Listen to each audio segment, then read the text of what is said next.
Hi friends, welcome to my channel. ఇక పిల్లలు work చేసుకుంటూ ఉంటారు వాళ్ళ రూమ్లో. ఇక అప్పుడు మనోహరి వెళ్ళి వాళ్ళతో మాట్లాడుతున్నట్టు మాట్లాడి బాగీకి పుట్టపోయే బేబీ గురించి వాళ్ళకి లేనిపోనివి చెప్పి వాళ్ళ మనసు అయితే మార్చేస్తూ ఉంటుంది.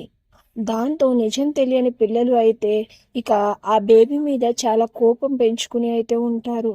ఇక నెక్స్ట్ డే అయితే పిల్లలు స్కూల్ యూనిఫామ్లో రెడీ అయ్యి మెట్లు దిగి అలా వస్తూ ఉంటారు. కింద వాళ్ళ కోసం వెయిట్ చేస్తూ బాగి ఉంటుంది. ఇక అప్పుడు బాగి వాళ్ళకి లంచ్ బాక్స్ అయితే చేతికి ఇస్తూ, పిల్లలు పదండి, నేను మిమ్మల్ని స్కూల్లో డ్రాప్ చేస్తాను అని అయితే అంటూ ఉంటుంది. ఏమీ అక్కర్లేదు, మా పనులు మేము చేసుకుంటాం అని అమ్ము అయితే అంటూ ఉంటుంది చాలా కోపంగా.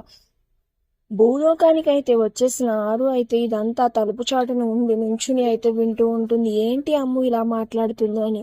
ఇక అప్పుడే బాగి చాలా ఆశ్చర్యంగా చూస్తూ, ఏమైంది అమ్ము, ఎందుకు ఇలా మాట్లాడుతున్నావు అని అయితే అంటూ ఉంటుంది.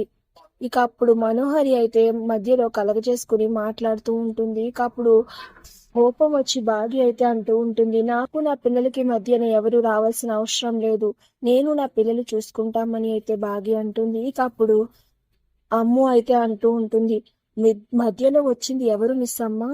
ఆంటీ మొదటి నుంచి మా ఇంట్లోనే ఉంటుంది, మధ్యలో వచ్చింది ఈ బేబీ. మా నాన్నకి మేము నలుగురం చాలు, మధ్యలో వచ్చిన ఈ బేబీ అవసరం లేదు అని అమ్ము అనేసరికి ఒక్కసారిగా బాగి ఇంకా ఆరు కూడా షాక్ అయ్యి అలా చూస్తూ ఉండిపోతారు. ఇక తన ప్లాన్ సక్సెస్ అయినందుకు మనోహరి, నాకు కావాల్సింది ఇదే కదా, మంచిగా అడిగావు అమ్ము అని అయితే మనసులో అనుకుంటూ సంతోషపడిపోతూ ఉంటుంది. ఇప్పుడు భూలోకానికి వచ్చిన ఆరు ఏం చేయనుంది అనేది నెక్స్ట్ రివ్యూలో తెలుసుకుందాం. వీడియో నచ్చితే ప్లీజ్ సబ్స్క్రైబ్.